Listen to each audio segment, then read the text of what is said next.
penalty, second down. You know, they had the Vikings on the ropes. They let them off a little. Now their offense has to come back and make some plays, and their defense has to stand up, and they have to finish the deal. Because right now the Minnesota Vikings have taken the whole thing away from them. I mean, right now they have all the momentum. I mean, the Redskins had it the first half, even in the third quarter, and right now the Vikings have taken it away. 2nd and 11. To the left side and deep, and it is caught. Santana Moss is able to haul it in, and I'm sure as the Redskins race up to the line of scrimmage, Minnesota will think about challenging. Yeah, you talk about a perfect pass. I don't know that he had that second foot in, and they're going to get the ball snapped here. And they do. They get it snapped, and it's a fumble. Of all things, they're trying to snap it, and Minnesota recovers. That was really wild. Brad Childress was looking up at the big board to see the replay, and as he was, and thinking about throwing the flag, he couldn't get the flag out in time if he was going to throw it, and the next thing you know, the Redskins fumble. Yeah, and that's the second time that there's been a fumble exchange.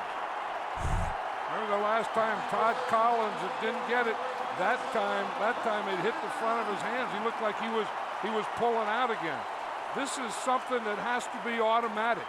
Again, I think he's looking at the clock. He's trying to get the ball snapped. They're going no huddle, and he forgot the most important thing, the snap of the ball. All they were trying to do is get the play off before Childress could challenge, and now Gibbs throws the challenge flag out.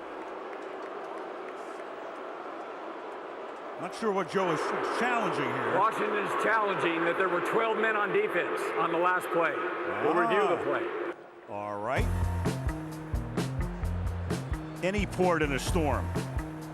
So Gibbs challenges. That was some scenario.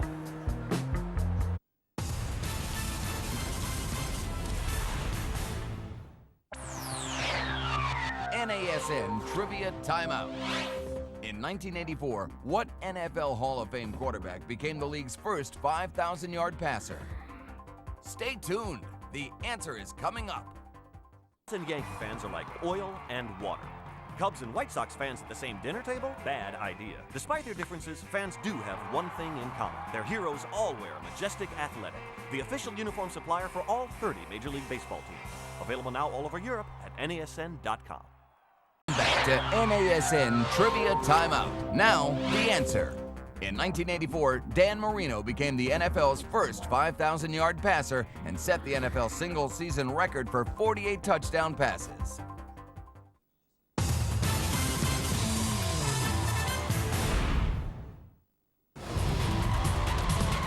Take the court as Nocioni and the Bulls battle Ginobili, Oberto and the champion Spurs. Bulls, Spurs, live Wednesday, the NBA on ESPN. Well, time to return to our Sunday Night Football NFL trivia question. Do you know who holds the Vikings team record for most rushing yards in a single season?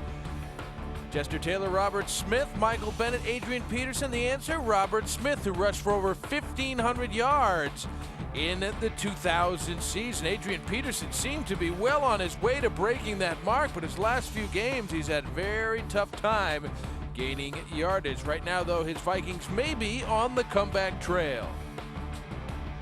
Call the penalty against Minnesota. Now, here was Moss on the play before, and clearly Childress, looking up at the board, has the flag at the ready. Washington goes to the line of scrimmage, and you saw behind him the backup quarterback Brooks Bollinger saying throw the flag, but he didn't get it out.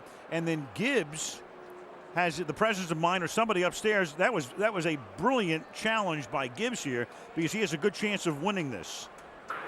After reviewing the play, Minnesota had 12 players on the field. There'll be a 5-yard penalty from the 47 to the 48-yard line, 1st and 5. I don't know who told Joe to do that, but whoever it was upstairs should get a raise tomorrow. Well, you know, it could be someone who was watching Childress to see if he was going to challenge or not. and the 12th guy ran right by him, didn't he? It could be, but whoever it was, I mean, that was a brilliant challenge by Washington. What a wild sequence. The interesting thing, of course, is that Childress, had he thrown the flag, probably would have won that. They would have called it an incomplete pass because Moss didn't get both feet down. And then when it looks like they have fumbled, they get the word to Gibbs to challenge. He wins that challenge. Washington retains possession. And not only that, with a penalty, it's 1st and 5 at the 48-yard line. And this is Portis for a gain of 4. And that'll make it 2nd down and 1. What a turn of events. I mean, this was, you know, we were just talking about momentum and how the momentum had gone from the Redskins back to the Vikings, and you could just feel it, you know, that they were getting it over, you know, that they had the ball right there at midfield, then you get a challenge, and then the Redskins get the ball back, and now they can take the momentum back. I mean, they can slow it down. They can, you know, keep the ball on the ground. They can do all those kinds of things to get this game over quickly. 2nd down and 1. Here's Portis again. And that'll be a 1st down. And an extra benefit here for Washington is their defense has spent so much time out on the field and with the dehydration and the cramping and all of that. And then they would have had to go back onto the field. And then they had the delay because of the challenge. They get the ball back, and now they can take a good rest. Right, and this is a type of game that, you know, Joe Gibbs understands. I think Todd Collins hasn't been in a lot of them, but I think he does understand it. Is, you know, take your time and use the clock, slow the play down, you know, keep the ball on the ground. Don't do anything stupid. Here's Liddell Betts now taking the handoff to the 32-yard line and just chewing up some of the clock on this drive as well. By the time they snap it again, we'll be under 7 minutes to play in the 4th quarter. And Minnesota, you can see now that they're trying to blitz their linebackers and get run blitzes and get penetration in there. That was Ben Lieber who got the penetration and missed the tackle. I mean, they're trying to make something happen, throw them for a loss, maybe get a turnover, going for the ball. 2nd down and 9 from the 32.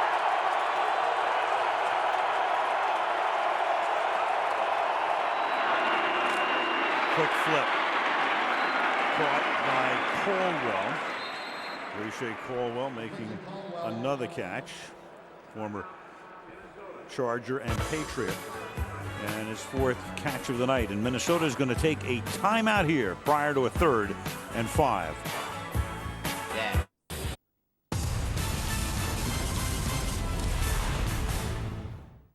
See every BCS game live and exclusive on NASN. The Rose Bowl, the Sugar Bowl, the Fiesta Bowl, the Orange Bowl, and the BCS National Championship game live from New Orleans. The Bowl Championship Series live this January on NASN.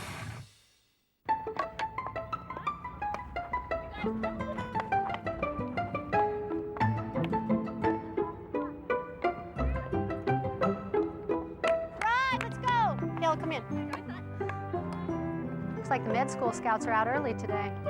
There are over 380,000 NCAA student athletes, and just about all of them will be going pro in something other than sports. Download the guide for college-bound students at ncaastudent.org. College basketball continues over the holidays on NASN with a live doubleheader. First up, Wisconsin and Texas lock horns in a Big Ten, Big 12 matchup. Then San Diego travel to Kentucky to face the Wildcats.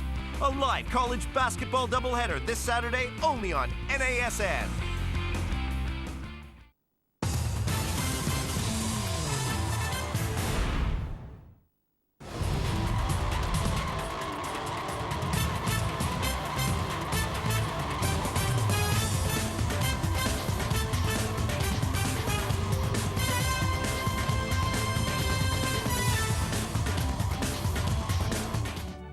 Starting Wednesday, tune into ESPN and relive some of the best matches thus far in the UEFA Champions League season. Best of Real Madrid, Real Madrid versus Olympiacos.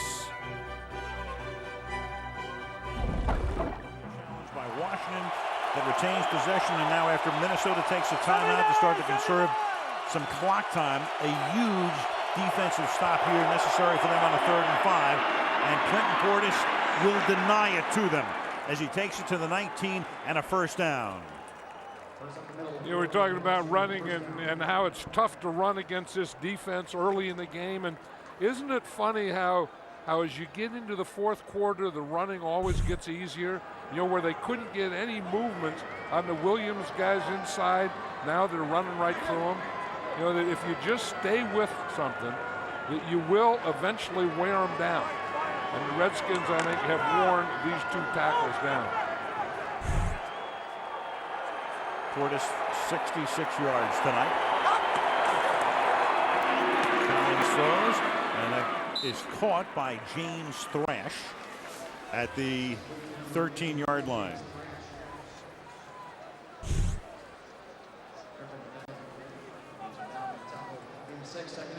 Said they had to let us sub. To the referee, Bill Levy, after the 12 men on the field penalty, and then as Levy comes over, he's going to show him a picture of what was going on. But Levy's already seen the picture. Right, and the only way that they would have to let him sub is if the Redskins had subbed. 2nd down and 4 from the 13-yard line. Portis turns the corner inside the 5 and into the end zone. And the Washington Redskins, who are in jeopardy of losing the ball, Minnesota having all of the momentum, win a gigantic challenge and make it pay off with a touchdown. Watch what Clinton Portis does to Dwight Smith right here, right there.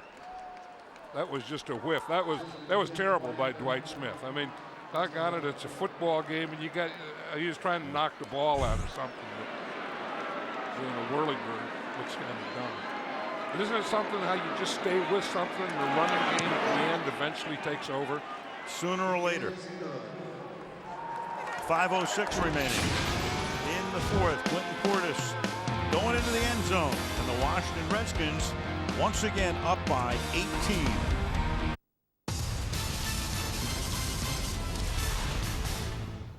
Hey owners, you know you can get all your American sports fix daily right here on NASN, Europe's channel for North American sports.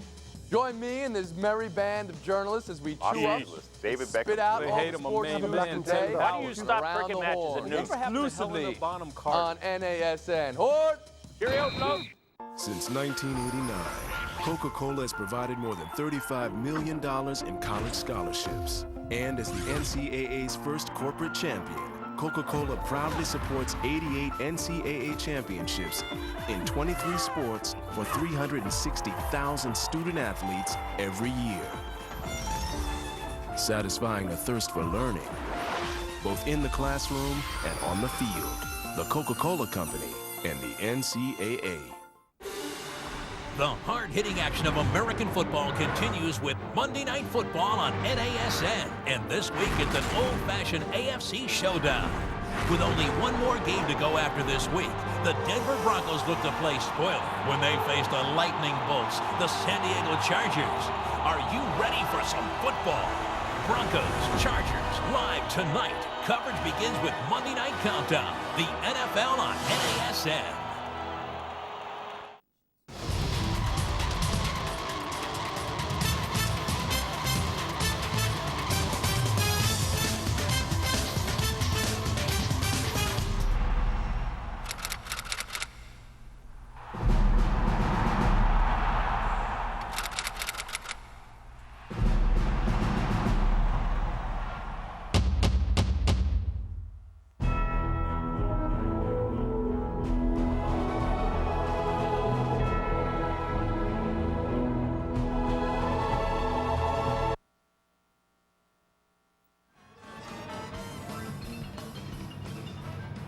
To play in the 4th quarter. The Washington Redskins 32, Minnesota 14.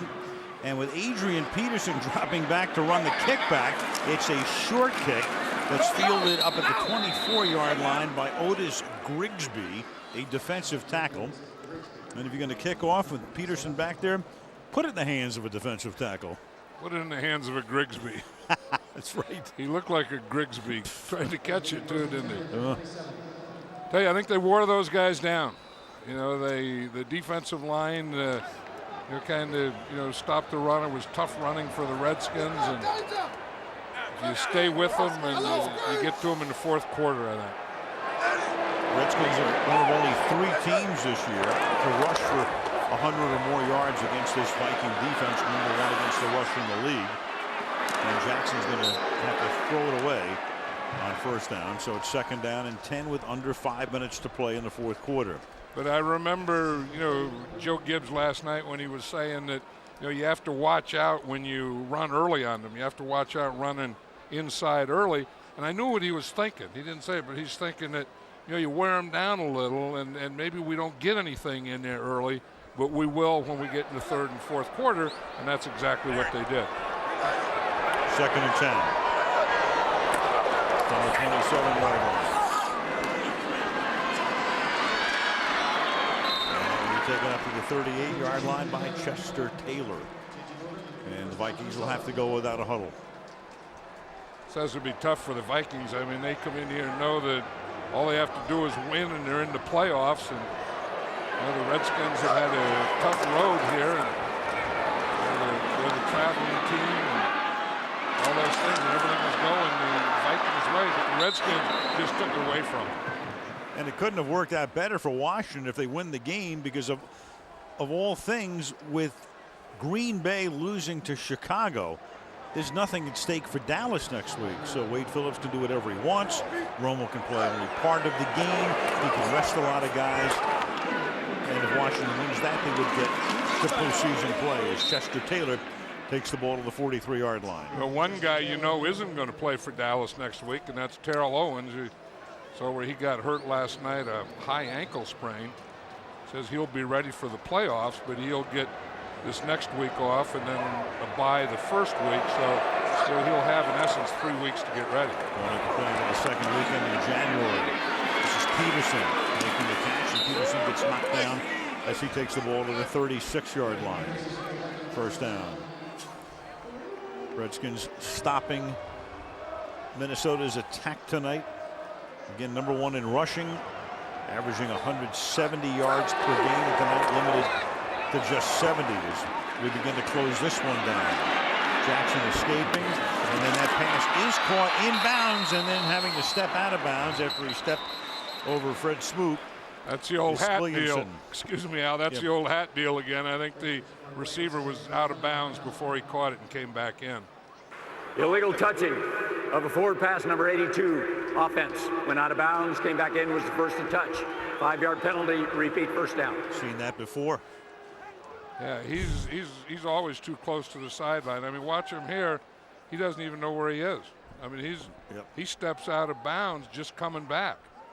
I mean, that's, you talk about focus, you talk about concentration, you talk about those things. When you step out of bounds, running a pattern, you're not aware of the width of the field.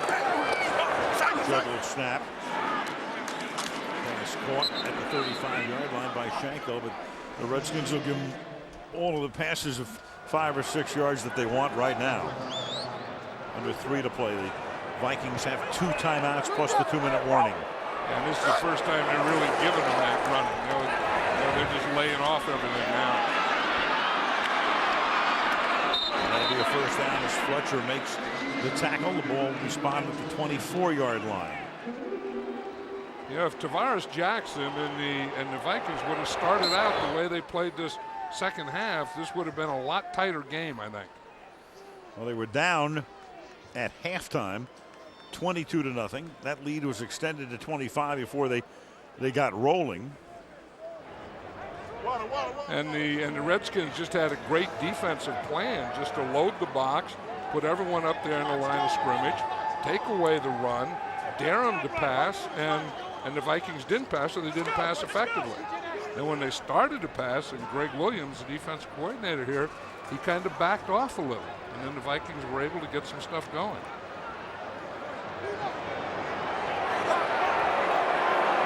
Play clock down to 1 on 2nd and 10. And the pass is caught by Ferguson. Where are they going to spot it? They'll spot it at a position where they move the chains. The ball is at the 13-yard line, and he'll spike it again. Mini spike. With 2:18 to play, it'll be 2nd down and 10. And Childress is saying, hey, this is not a timeout. It's not a timeout. He almost let the play clock go to 0 on the last play. So he's going over to the bench. It's not a timeout. The play clock goes back to 40, and you got to call the play. Right, he either thought it was a timeout or a 2-minute warning.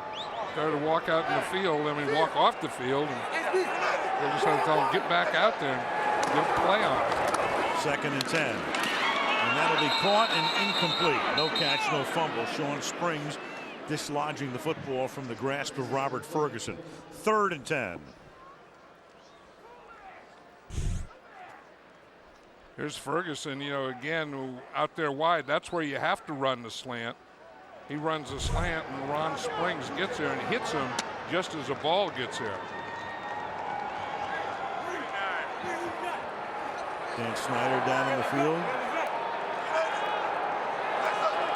3rd and 10. And that one is thrown halfway to Medina with a flag in the end zone as Fred Smoot got tangled up with Andre Allison. And now they're going to say it was uncatchable. There is no interference. The ball is ruled to be uncatchable. 3rd down.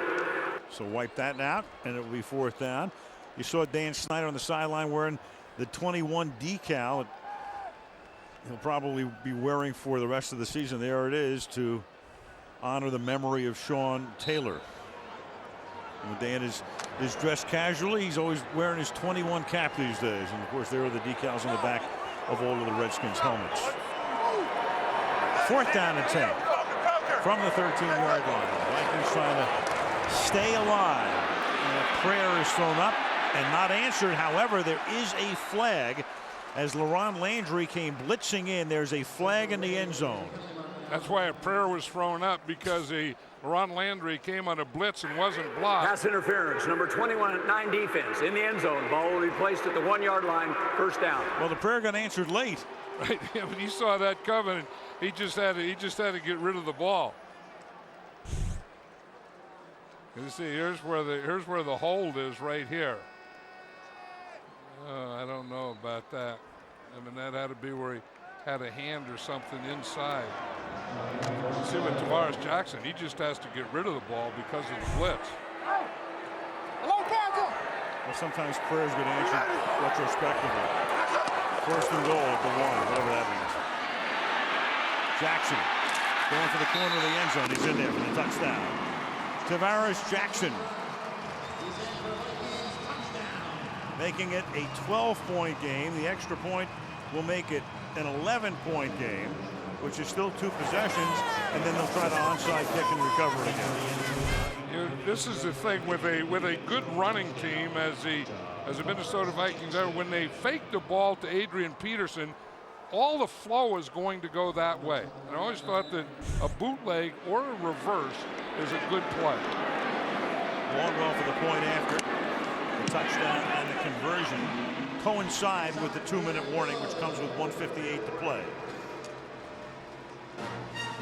So the Vikings, when we come back, with an onside kick attempt to try to keep it going. It's 32-21, Washington.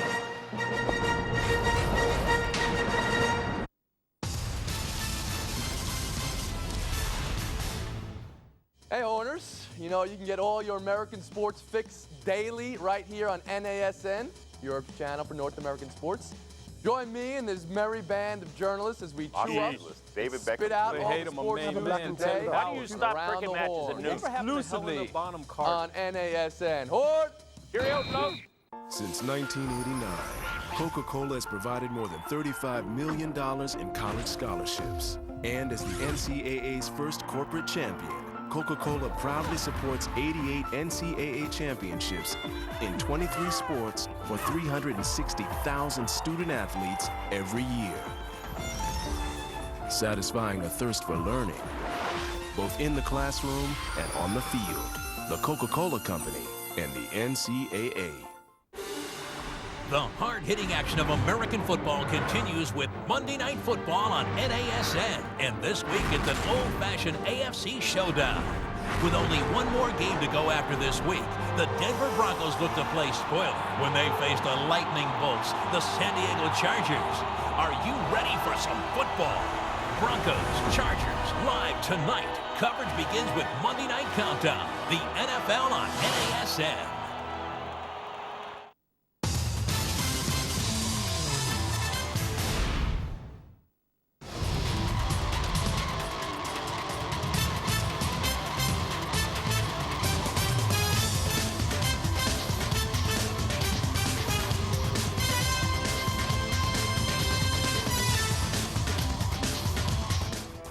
Well, here's a look at our game summary. The Redskins in control throughout. Right now, an 11-point lead after leading 22 and then 25-0. They are outgaining the Vikings, and they're taking care of the football, something the Vikings didn't do by turning it over 3 times in the first half.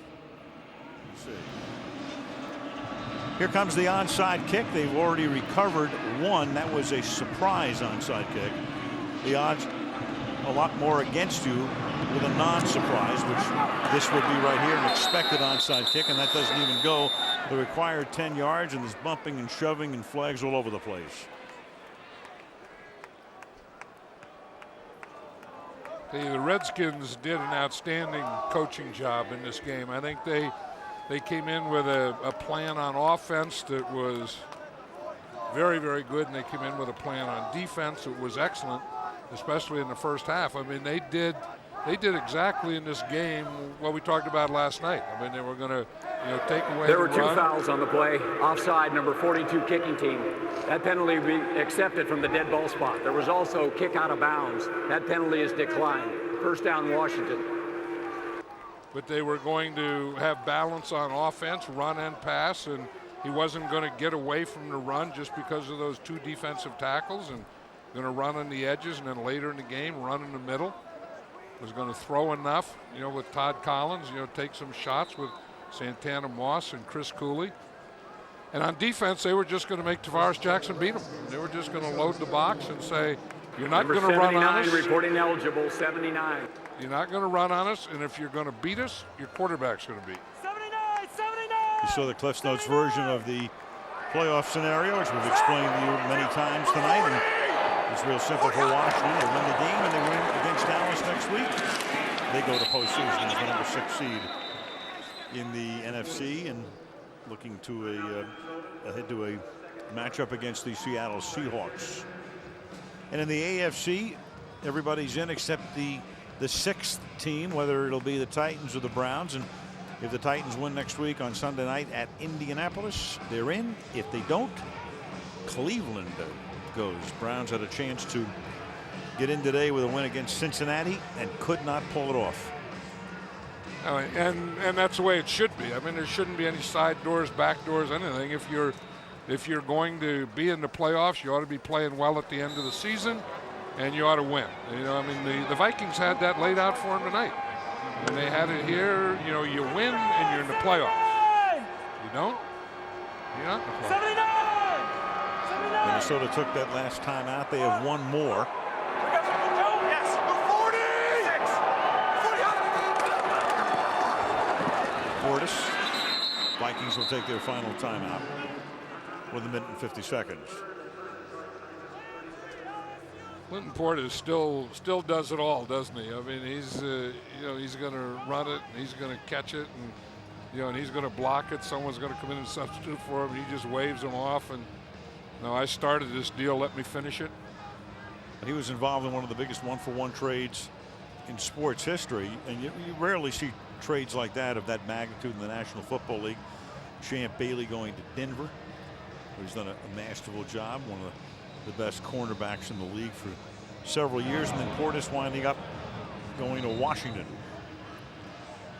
Yeah, that was probably one of those deals that was good for both teams. I mean, you look at Portis, and I think he's done a lot for this Redskin team, and right now, especially in this stretch run, and then of course what Champ Bailey has done in Denver. I mean, he made their defense for a few years there. And with Mike Shanahan, the way that offense runs, he's plugged in so many running backs, as good as Portis was, through the years.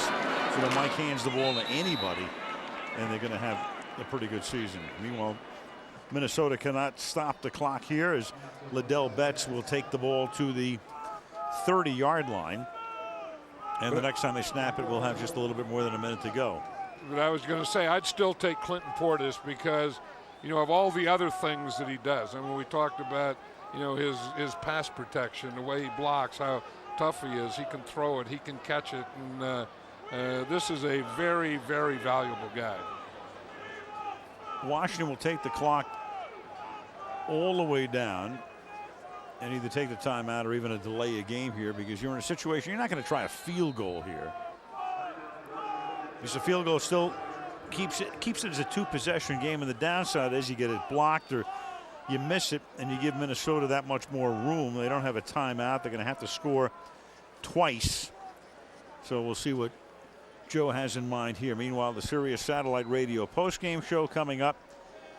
Horse Trailer Player of the Game, Andrew will talk with both Todd Collins and London Fletcher, and Bob, Chris, and Tiki will take a look ahead to the final weekend of the National Football League season.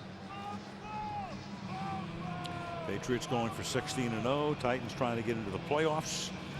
Washington trying to get into the playoffs with a win against Dallas. Dallas wins and Minnesota still has a chance. Saints have an outside chance. And then we go to postseason play. In the meantime, they're going to send in the punter, Derek Frost.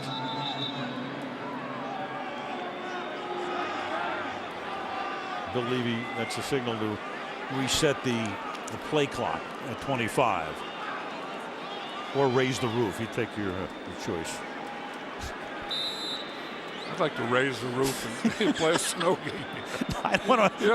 You want it when you want the weather. A snow. We never get a snow game, and we finally get a snow game when we're in a building that has a roof on top. And that kick is perfect, and it'll be down to the 5. John, now hold on a second.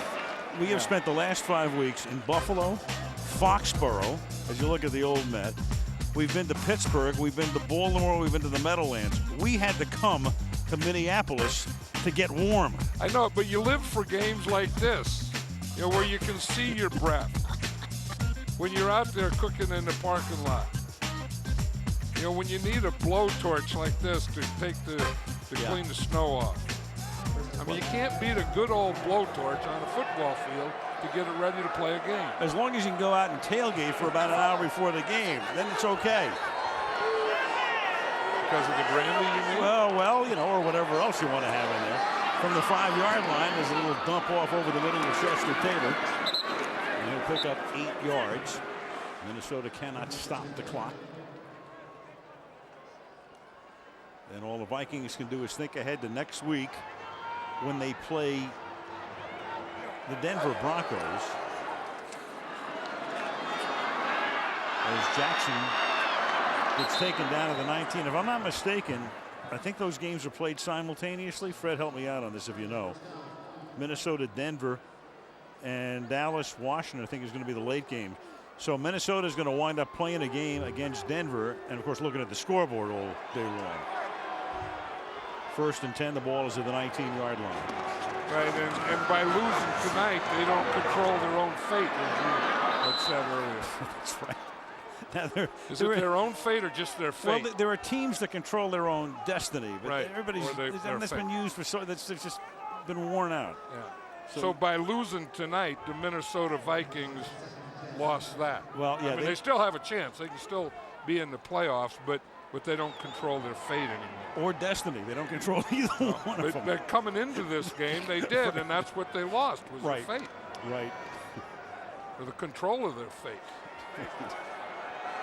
And New Orleans controls nothing. They need all kinds of help, as well as a win against Chicago next week to have any chance. And the Redskins, on the other hand, do control their fate. Totally.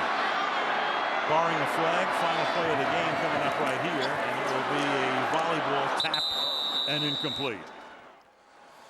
So the Washington Redskins take a huge step towards the NFC's final playoff berth and a final wild card spot. Meanwhile, the Vikings will have to regroup and hope for some help next week. Meanwhile, 1 week from tonight, the final edition of the regular season Sunday Night Football on ESPN. The Tennessee Titans go to Indianapolis to take on the Colts. If the Titans win that game, they will be in the AFC playoffs. Don't miss it. A huge game in Week 17 of Sunday Night Football on ESPN. But the story this evening from Minnesota. The Vikings had a chance to book their ticket into the playoffs, and they let it get away. Instead, the Redskins now control their fate with a win next week. They can make the playoffs. For our entire crew, I'm Mark Brown. So long for now. This has been a presentation of ESPN, the worldwide leader in sports. For more, log on to ESPN.com. Your final score from Minneapolis. The Redskins beat the Vikings 32-21.